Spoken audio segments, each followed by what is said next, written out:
नमस्कार। आध्यात्मिक संसार में आप सभी लोगों का स्वागत है। करवा चौथ हिंदुस्तान के सनातन धर्म का बहुत ही महत्वपूर्ण व्रत में से एक व्रत है, जिसे भोलेनाथ ने माता पार्वती को बताया हुआ था और महाभारत काल में श्री कृष्ण ने द्रौपदी को इस व्रत के महात्म्य को समझाया हुआ था।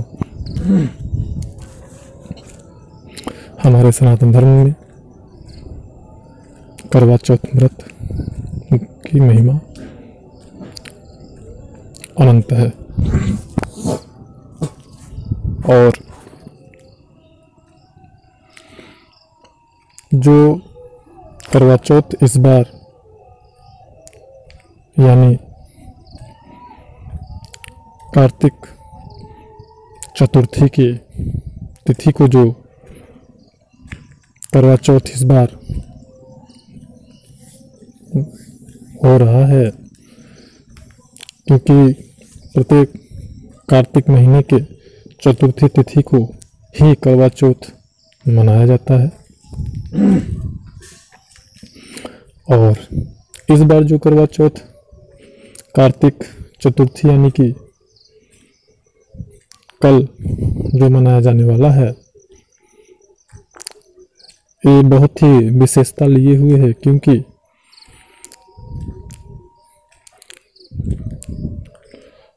रोहिणी नक्षत्र का संयोग बन रहा है, जिससे यह और भी खास और महत्वपूर्ण बनता जा रहा है। ऐसा 68 साल के बाद में हो रहा है और ये जो तिथि है इसकी शुरुआत सुबह 5:30 बजे अर्ली मॉर्निंग से हो जा रही है और दूसरे दिन यानी पंचमी को सुबह में 6:17 पे समाप्त होगा। और इसमें जो पूजन का समय है वह शाम को 5:30 से 6:50 का है। चंद्रोदय 8:15 साढ़े 8 के बाद ही होगा, लेकिन जो पूजा का समय है वह 5:30 से 6:50 का है। इस बात का बहुत ही ज़्यादा ध्यान रखने योग्य है।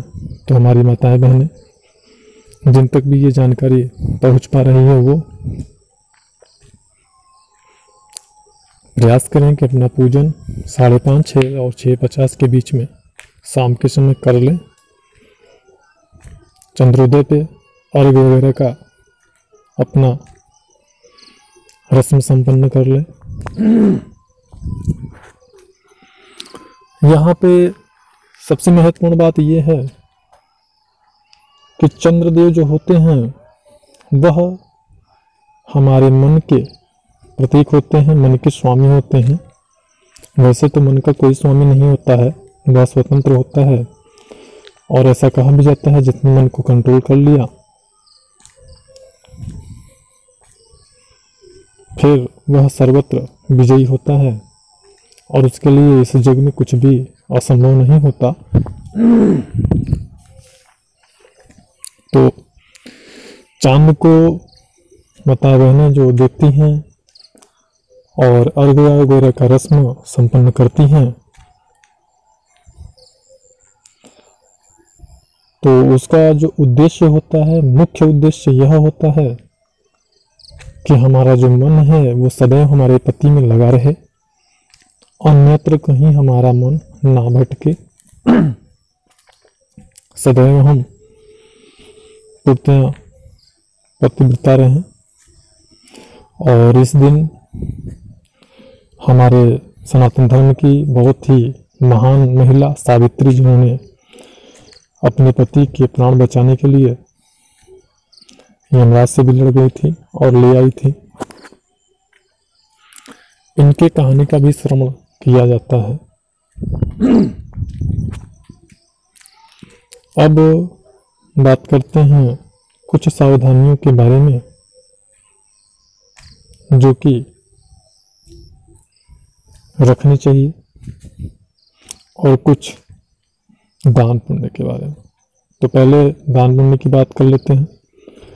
इस दिन करवा में सफेद पेय पदार्थ जैसे दूध, दही इत्यादि में कुछ मिश्री वगैरह डाल करके और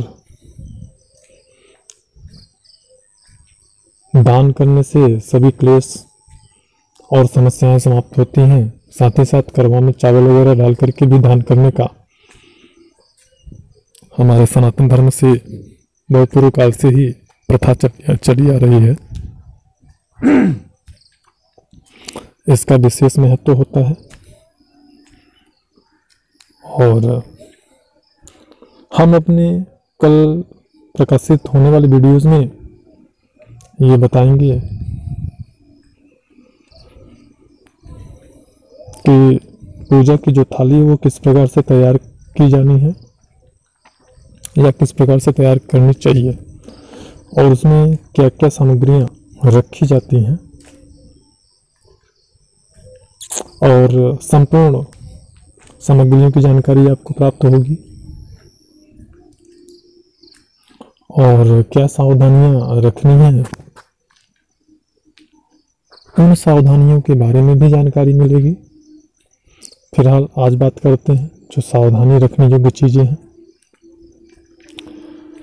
हमेशा